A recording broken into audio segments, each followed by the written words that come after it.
It started with a cold stare across the kitchen and a trembling accusation that failed to land the way it was meant to. Elliot Granger, tech mogul, self-made billionaire, or so he liked to call himself, stood in his marble-tiled kitchen like a man used to getting answers. "Ava," he said, his voice taut with restrained outrage, "I need you to empty your pockets." His wife's diamond necklace, valued at 30 grand and insured to the teeth, was missing. The last person seen dusting the master bedroom, Ava Coleman, his housekeeper for the past 9 months. Ava folded the dish towel she was drying, slowly, deliberately, almost ceremoniously, then turned to face him. Her expression was unreadable, neither indignant nor afraid. If anything, it held the calm of someone who had been here before. "Is there a reason you're asking me this?" she asked, her voice steady, clipped, professional, but there was a sharpness beneath it, like a blade hiding in linen. Elliot leaned against the counter, arms crossed, his tone turning slick with condescension. "Come on, Ava. Let's not play games. We both know times are hard. You've got a daughter in college, right? Maybe you just got confused about what belonged to you." That was supposed to corner her. He expected trembling, stammering, a desperate explanation, perhaps a tear or two. Instead, Ava tilted her head slightly and gave him a slow, utterly unnerving smile. Not the smile of someone caught, the smile of someone who'd been expecting this moment and had planned for it. "Mr. Granger," she said, reaching into her pocket slowly and pulling out her phone, "how about we call the police? I'd love for them to investigate a theft at your house." She tapped the screen, then paused, eyes still locked on his. "Would you like to make the call, or should I?" Something in his stomach twisted. That wasn't how this script was supposed to go. He'd done this before, accused people like her, and they always folded. They'd cry, plead, sometimes offer to return something they hadn't even taken. But Ava wasn't folding. She wasn't even flinching. He opened his mouth to speak, but her phone buzzed. She glanced down, typed a quick reply, and then smiled again. "Perfect timing," she said. "Looks like I'm expecting guests after all." Before Elliot could ask what the hell she meant, the doorbell rang. Once, then twice, then again. Each chime felt heavier than the last. She looked toward the door, then back at him. "Excuse me, Mr. Granger," she said with a polite nod that felt like a knife in silk. "I believe our conversation is just beginning." He was stunned, speechless, frozen. Ava, his housekeeper, the woman who had cleaned his floors and polished his countertops, was moving with the ease and control of someone hosting her own meeting in her own space. When she opened the front door, 4 people walked in without hesitation. 3 women and a man, all strangers to Elliot, all black, all confident, and none of them looked remotely like they were there to clean. They stepped into his living room like they owned it, while Elliot stood behind them, suddenly unsure whether he was the host or the accused. One of the women glanced his way and nodded coolly as if recognizing him from somewhere. Ava gestured to the room like a conductor preparing for an overture. "Please make yourselves comfortable," she said. And they did. Elliot's voice finally returned, jagged and forced. "What is this? Who are these people? Why are they in my house?" Ava shut the door with a soft click that sounded far too final. Then she turned around, her tone velvet smooth but unmistakably firm. "Let me introduce you," she said, "to the people whose stories you tried to erase." He stared at her, baffled. Then it hit him, not fully, but just enough to rattle the foundation. This wasn't about a necklace. This wasn't a theft. It was an unveiling, and he was the one being exposed. Elliot didn't move at first. It was as if the ground beneath his polished shoes had shifted without warning, and now he stood in unfamiliar territory, his own living room feeling foreign occupied. The women settled into his Italian leather chairs without waiting for permission, their calm presence a stark contrast to the storm rising inside him. The man in the suit, tall and composed, stood at the center like a lit match waiting to be struck. "I'm Michael Young," he said, offering a hand that Elliot didn't take. "Employment rights attorney. I represent these women, and as of this morning, I also represent Ms. Coleman." "Represent her?" Elliot echoed, stunned. He looked at Ava, who stood by the doorway, like she'd been waiting for this exact moment to happen, because she had. Mr. Granger, Michael continued, "We've gathered today to discuss a pattern, a disturbing one. Over the past 6 years, no fewer than 11 black women employed in your household have been terminated under accusations of theft. None were prosecuted, none were convicted, but all of them lost their jobs, their livelihoods, their reputations. Elliot's jaw tightened. "You're trespassing," he barked. "This is my home. You can't just—" "I invited them," Ava said calmly, "and I still have the key you gave me. Remember, you wanted me to come in early on Sundays." "You're a maid," he snapped, his voice rising. "You don't get to decide I'm not your maid," she cut in. "I'm an investigative journalist, Columbia trained, former senior reporter for the Pacific Tribune. You didn't know that, of course, because men like you never ask. You just assume." He opened his mouth and shut it again. A strange chill ran through him. Ava's eyes were steady, filled with something he hadn't seen before, resolve laced with a righteous fury she no longer cared to hide. Michael stepped in again, his voice smooth and cool. "For the past 9 months, Ms. Coleman has been collecting evidence. Audio recordings, photos, internal emails, eyewitness testimony, all showing not only a consistent pattern of racial bias in your hiring and firing practices, but in some cases outright fraud tied to your real estate deals and contractor payments." Elliot scoffed, grasping for some semblance of control. "You don't have proof of anything," but Ava was already reaching into her bag. She pulled out her phone and tapped the screen. From the speakers came a recording, Elliot's voice unmistakably smug. "She looks the part," his voice said. "Hired her just in case we need a scapegoat later. These people always have a cousin who needs bail money or something." The silence that followed was suffocating. Even Elliot's own breath seemed to hesitate in his chest. "That recording is dated 3 weeks before you hired me," Ava said. "I'd been warned about you, but I needed the access. So I took the job." "You're recording me," he barked. "That's illegal." "Actually, it's not," Michael replied evenly. "In this state, only one-party consent is required. And unfortunately for you, that one party was very, very attentive." Elliot's eyes darted from face to face, searching for someone who might still be on his side. There was no one. "You don't understand," he muttered. "This is my reputation, my name, my company." "And those women," Ava asked quietly, gesturing to the others. "Their names were destroyed too. But you didn't care about that." At that moment, Elliot's phone began to buzz. Again and again. Notifications stacking on top of each other.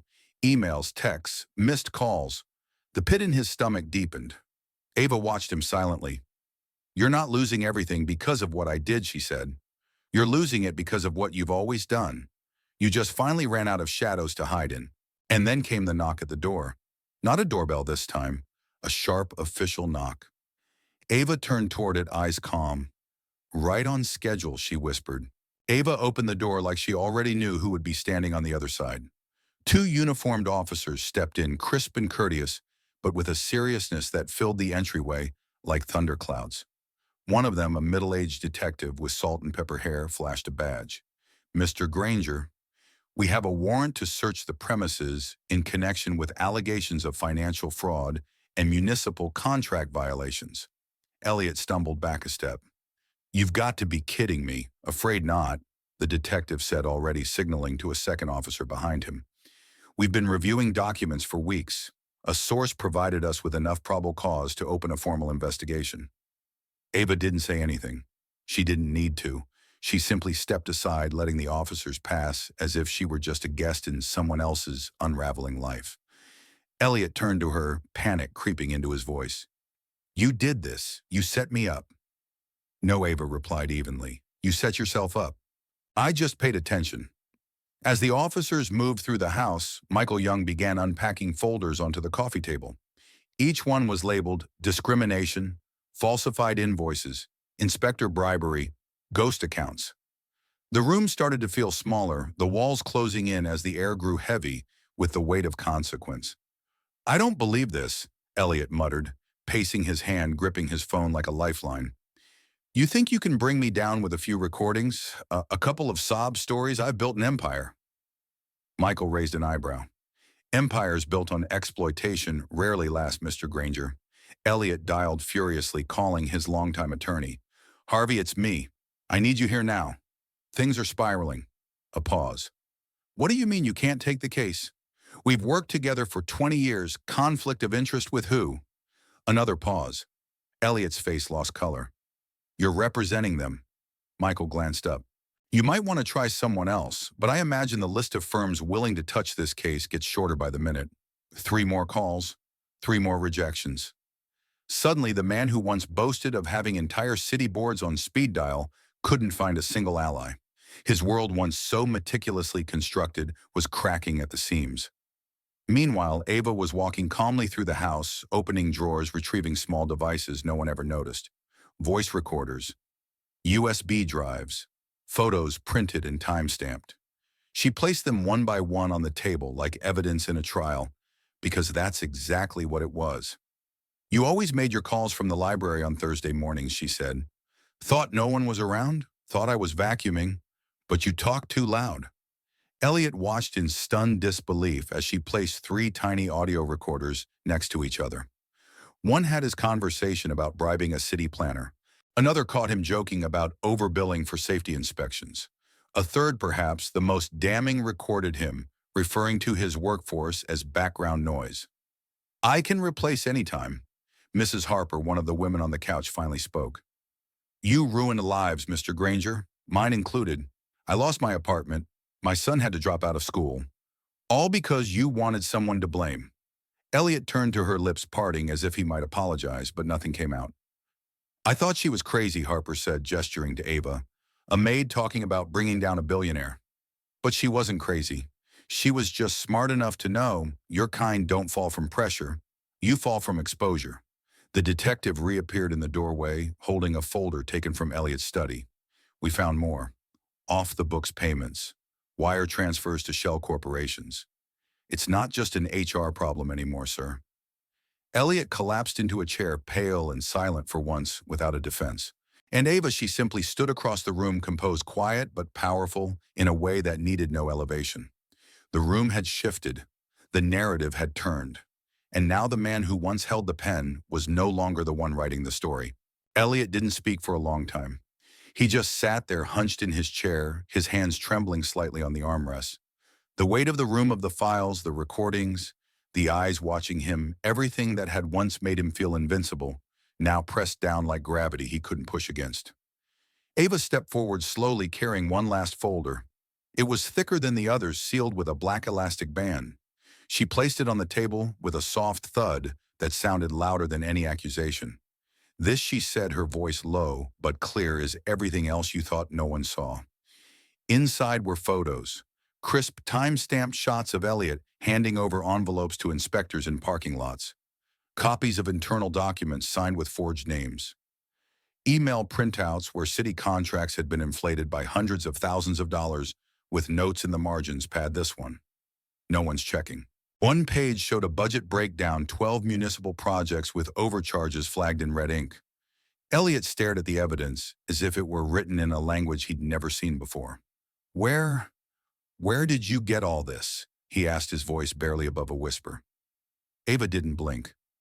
Remember when I told you I needed weekends off to help my daughter with college, that she needed me to work overtime to afford it? He nodded vaguely, recalling those conversations, moments he had mostly ignored, assuming she was exaggerating.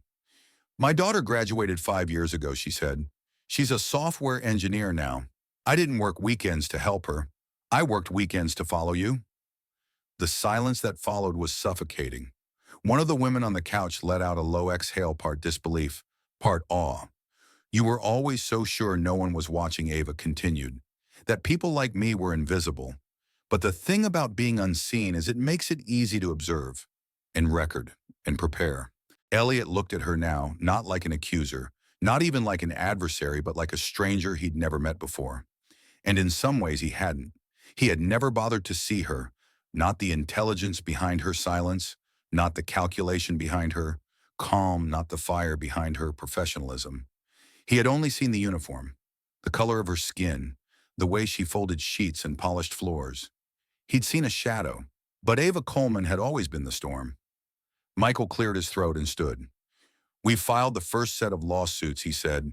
Workplace discrimination, emotional distress, defamation. The legal path ahead will be long, but he glanced at Ava. We've come prepared. Elliot tried one last card. He leaned forward, desperation cracking through his voice. Look, We don't have to let this go nuclear. I can make this right. I can settle. Name a number. 100,000 each too. The room fell still. Ava shook her head slowly. You still think this is about money? It's always about money, he said bitterly. No, she replied. It's about power and the lie you told yourself that you'd never lose it. But you already have. She turned her phone toward him. A live stream was still running. Over 50,000 people were watching. Comments rolled in like a flood fire hymn. Jail. Finally, someone held accountable. Elliot's mouth opened then closed again. His reputation was gone. His business unraveling. His contacts ghosting him. And now this, his downfall broadcast in real time, the whole world watching. Not his success, but his surrender. Somewhere deep inside, a realization flickered. This wasn't just a reckoning. It was a reckoning designed by someone who had studied him better than he'd ever studied anything in his life. And she was just getting started. By the time the live stream ended, Elliot could no longer tell what time it was. Hours blurred into moments and moments into panic. His phone was still vibrating, notifications stacking one after another. Emails marked urgent messages from former partners and board members with subject lines like damage control and what the hell is going on, but there was no damage control. Only damage, and control now belonged to someone else. Granger Technologies' public relations team released a carefully worded statement by sunset trying to spin the allegations as a deeply personal misunderstanding that misrepresents the company's values. But by morning, 3 major contracts had been terminated. Investors pulled out. Stock dropped like a rock in water. In the span of 24 hours, Elliot Granger went from a man courted by venture capitalists to a name no one wanted associated with theirs. Meanwhile, Ava didn't return a single media call. She didn't sit down for interviews. She didn't post on social media. She remained as she had always been, deliberate, measured watching. The only difference was that now people were watching her too. Michael handled the press. The women Ava had brought into that living room began preparing formal lawsuits bolstered by evidence stronger than any they could have imagined having. When one journalist asked if they were seeking monetary settlements, Mrs. Harper's answer echoed everywhere. We're seeking correction, not compensation. But the legal fallout was only one layer. The real impact ran deeper. Within days, Ava began receiving messages from strangers, hundreds of them. Women across the country. Some who had cleaned homes, served tables, raised other people's children. Others who had worked in boardrooms, tech firms, courtrooms, and still been spoken over, looked through, passed by. One message read, I didn't think people like us could win. But now, I'm not so sure. Another, my daughter wants to be a journalist. She's watching you like a lighthouse. Each word planted something inside Ava. Not pride, she wasn't interested in that, but purpose. A sense that what had started in one man's kitchen was no longer about him. It had expanded. It was moving outward, like justice waking up after a long sleep. Elliot, on the other hand, was slipping further into silence. By the end of the second week, the City Ethics Board had opened a formal investigation into his contract history. 2 inspectors had already agreed to cooperate with authorities. His bank froze one of his accounts pending inquiries into irregular activity. He tried half-heartedly to control the narrative. A few smaller outlets published op-eds under anonymous bylines that attempted to paint Ava as manipulative or opportunistic. But the public didn't buy it. Not this time. The receipts were too detailed. The recordings too damning, the pain in the voices of the women too real. Elliot had underestimated the one thing that had always worked in his favor, the silence. But Ava had broken it. She had shattered it with proof, with truth, and with the haunting realization that she'd spent 9 months preparing for the fall of a man who hadn't spent 9 seconds considering her full humanity. And now he was left with exactly what he deserved. Ava, meanwhile, stood at the edge of something bigger than revenge. She had choices now, a future, and not just for herself. She wasn't interested in crushing people beneath her heel. She was building something beneath their feet, something that could last.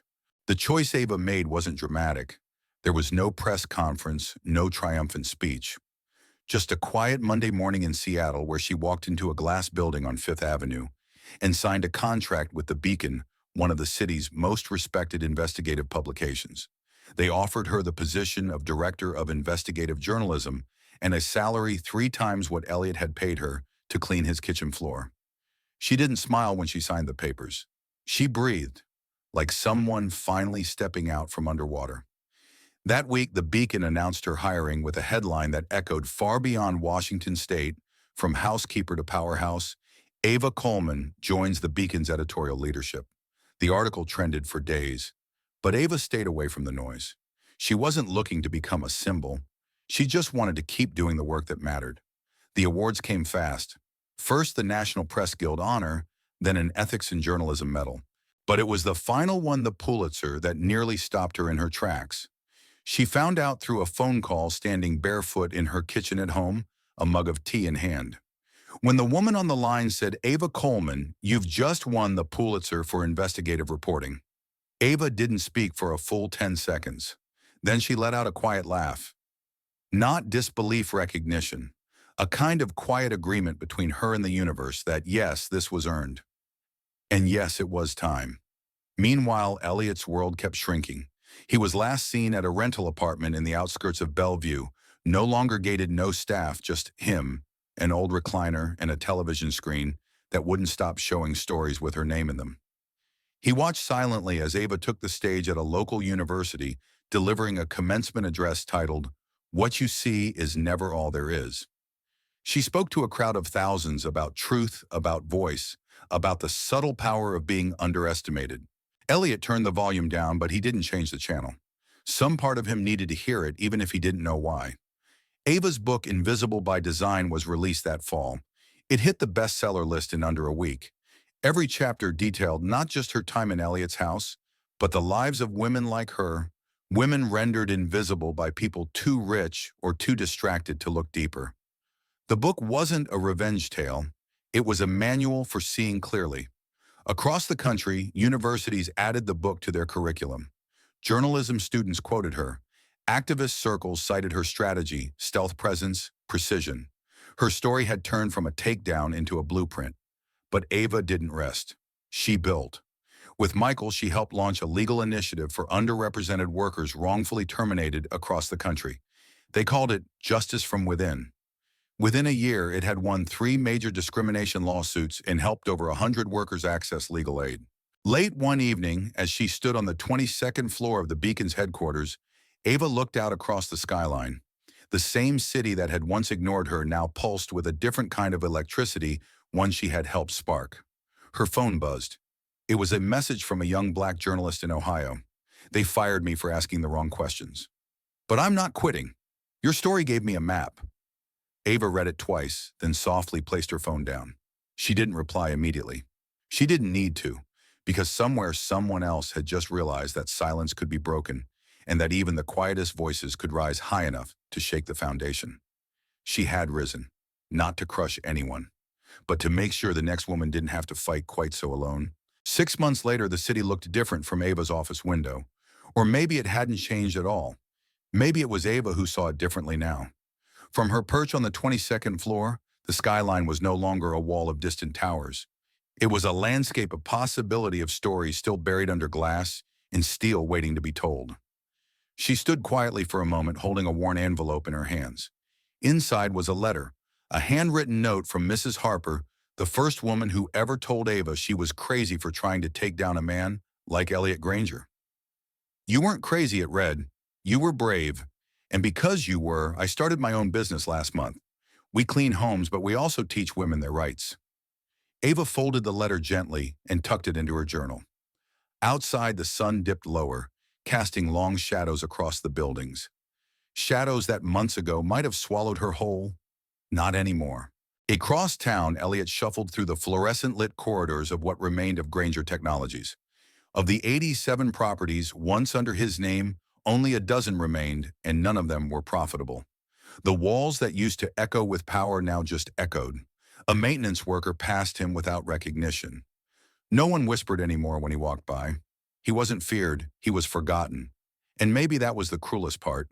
He caught a glimpse of himself in a darkened glass pane suit, slightly wrinkled face, sagging beneath the weight of sleepless nights. He paused, staring at his own reflection, trying to find the man who used to control entire rooms with a glance. But all he saw was a question he couldn't answer. How did I not see her coming? The answer was simple. He never really saw her at all. He saw the uniform, not the intellect, the skin, not the spirit, the silence, not the strategy. And that blindness, so common, so casual, had undone him more thoroughly than any enemy ever could. Back at the beacon, Ava passed through the open office quietly. Her team waved, nodding respectfully, and she returned their smiles, still unused to being the one people turned to for direction. She stopped by her assistant's desk, picked up a small parcel, and walked back to her office. Inside was a plaque, gold-edged clean. It read Ava Coleman, for seeing what others overlooked. No fanfare, no ceremony, just truth etched in metal. She placed it beside her window next to a photo of her daughter and a small sticky note that read, "What they can't see, they can't stop." Then she sat down, opened a new document, and began outlining her next story. It wasn't about Elliot.